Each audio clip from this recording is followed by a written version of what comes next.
ក្មេងស្រីខ្មោចចូលខេត្តសៀមរាប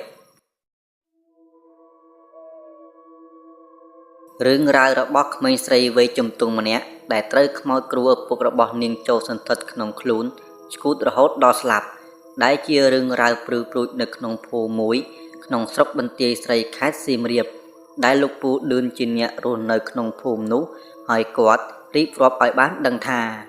នៅក្នុងអំឡុងឆ្នាំ2001ក្នុងភូមិរបស់គាត់មានលោកពូម្នាក់ឈ្មោះថាពូសឿននិងប្រពន្ធឈ្មោះថាមីងរ៉ែមរួមទាំងកូនស្រី3នាក់ទៀតមានឈ្មោះថាស្រីនីស្រីនាងនិងស្រីរតដែលស្រីនីជាកូនបងអាយុ17ឆ្នាំនៅក្នុងគ្រួសារពូសឿនគាត់ជាគ្រូមុនអាគមដែលចេះខាងផ្លូវងងឹតចេះជន់អារក្សចូលរូបខ្មោចចេញខ្មោចចូលនិងចេះទាយតាមខែឆ្នាំដែលអ្នករស់នៅក្នុងភូមិទាំងអស់ពីណាក៏ដឹងច្បាស់ថាគាត់ជាគ្រូមុនអាគមទាយឈុតយ៉ាងច្បាស់ពូកែផងដែរលុះរយៈពេលក្រោយមកពូសឿនស្រាប់តែរូបគាត់បានធ្លាក់ខ្លួនឈឺជាទម្ងន់ទោះបីជាគាត់ទៅមន្ទីរពេទ្យព្យាបាលឬមើលតាមផ្លូវងងឹតផឹកថ្នាំខ្មែរលេបថ្នាំពេទ្យគ្រប់មុខមើលយ៉ាងណាក្តីក៏មិន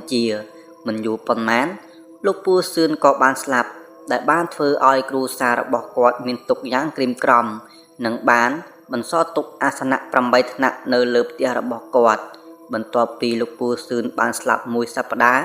មីងរ៉ែមត្រូវជាប្រពន្ធគាត់បាននិយាយជាមួយបងប្អូននិងឪពុកម្ដាយគិតថានឹងរុះរើអាសនៈ8ថ្នាក់របស់ពូសឿនរបស់ប្តីគាត់ចេញ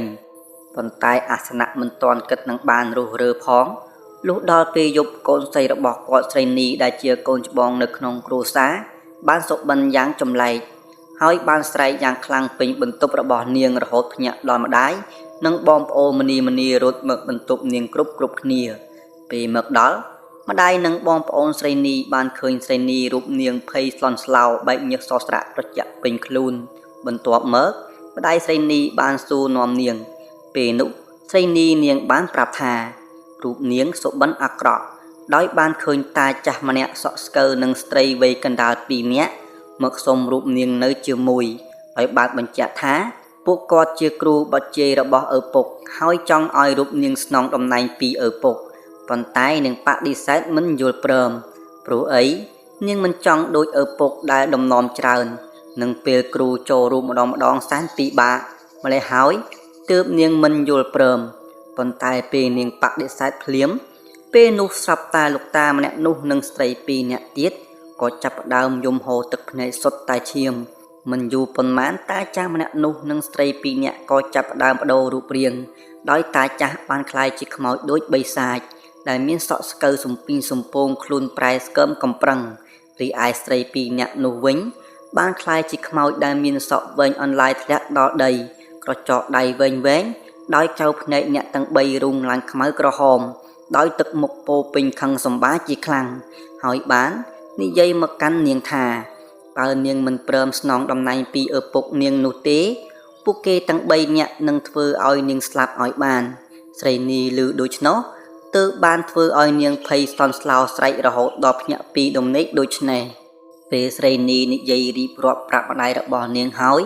លុះព្រឹកឡើងម្ដាយរបស់ស្រីនីបានយកគ្រឿងដែលនាងសុបិនឃើញប្រាប់ទៅយាយតានិងពូមីងរបស់នាងទាំងអស់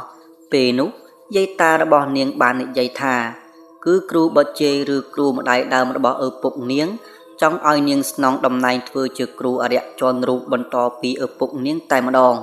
តែបើនាងមិនព្រមគ្រូទាំងអស់នោះនឹងមកយាវយីរំខានធ្វើបាបនាងរហូតដល់ស្លាប់ឬក៏អាចឆ្កួតរហូតតទៅក៏ថាបានដែរពេលម្ដាយរបស់ស្រីនីឮហើយរូបគាត់រត់តែបារម្ភ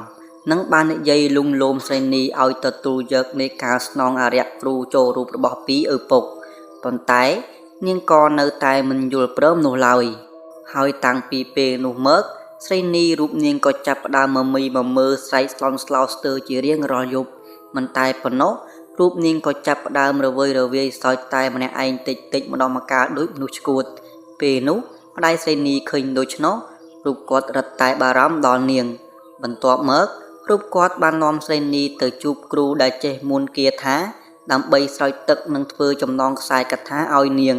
ប៉ុន្តែទោះបីជាយ៉ាងណាក៏គ្មានបានផលអ្វីទាំងអស់ មួយថ្ងៃទៅមួយថ្ងៃស្រីនីក៏ចាប់ផ្ដើមផ្លែកបន្តិចម្ដងចាប់ផ្ដើមបដូររូបរាងកាយស្គមស្គាំងផ្លឹកផ្លាំងស្មារតីលែងដឹងអ្វីទាំងអស់សក់វែងអន្លាយអង្កាញធ្លាក់ត្រឹមចង្កេះក្រចកដៃវែងភ្នែករូងក្រហមឡើងខ្មៅមនុស្សមិនដូចមនុស្សខ្មោចមិនដូចខ្មោចនឹងដើរញញឹមសោចតែម្នាក់ឯងដូចមនុស្សឈួតអញ្ចឹងហើយពេលខ្លះរូបនាងក៏បានរត់ពេញភូមិសោចផងយំផងដែលបានធ្វើឲ្យអ្នកភូមិខ្លះភ័យខ្លាចនឹងនាងនិងអ្នកខ្លះទៀតសង្វេគអាណិតអាសូរដល់រូបនាងផងដែរបន្ទាប់ក្រោយមកទៀតមានពេលមួយអ្នកភូមិចាស់ទុំតាចាស់ម្នាក់បានស្លាប់នៅក្នុងភូមិពេលនោះពេលដែលអ្នកភូមិទាំងអស់រួមទាំងសាច់ញាតិនៃសពមិនបានចាប់អារម្មណ៍ស្រាប់តែស្រីនីបានលួចចូលក្នុងមឈូសហើយបានយកក្រចកដៃរបស់នាងចាក់ទម្លុះពោះខ្មោចតាមម្នាក់នោះយកពោះវីននិងគ្រឿងក្នុងទាំងអស់យកមកស៊ីយ៉ាងគួរឲ្យញញើតលុះមួយសន្ទុះធំក្រោយទើបបងប្អូនកូនចៅនៃសពខ្មោចតាមម្នាក់នោះទើបបានឃើញ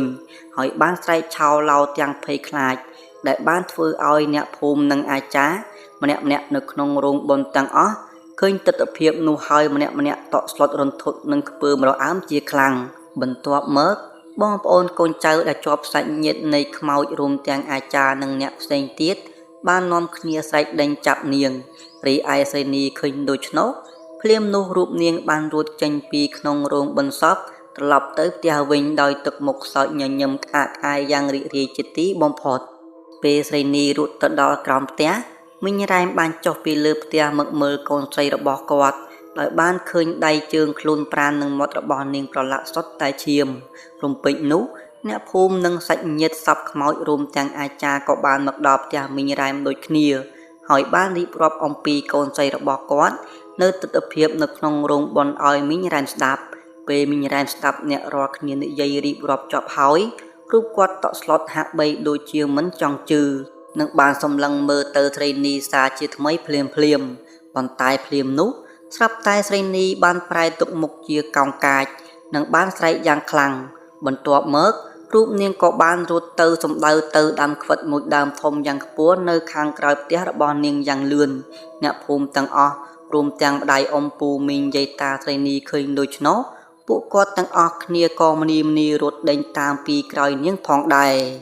ពេលទៅដល់ក្រោមដើមខ្វិតស្រីនីរូបនាងបានឡើងដើមខ្វិតនោះទៅដល់ចុងយ៉ាងឆាប់រហ័សដែលបានធ្វើឲ្យអ្នកភូមិនិងម្ដាយសាច់ញាតិស្រីនីទាំងអស់ភ្ញាក់ផ្អើលស្ទើរមិនជឿគ្រប់គ្នាពេលស្រីនីឡើងទៅដល់ចុងដើមខ្វិតហើយ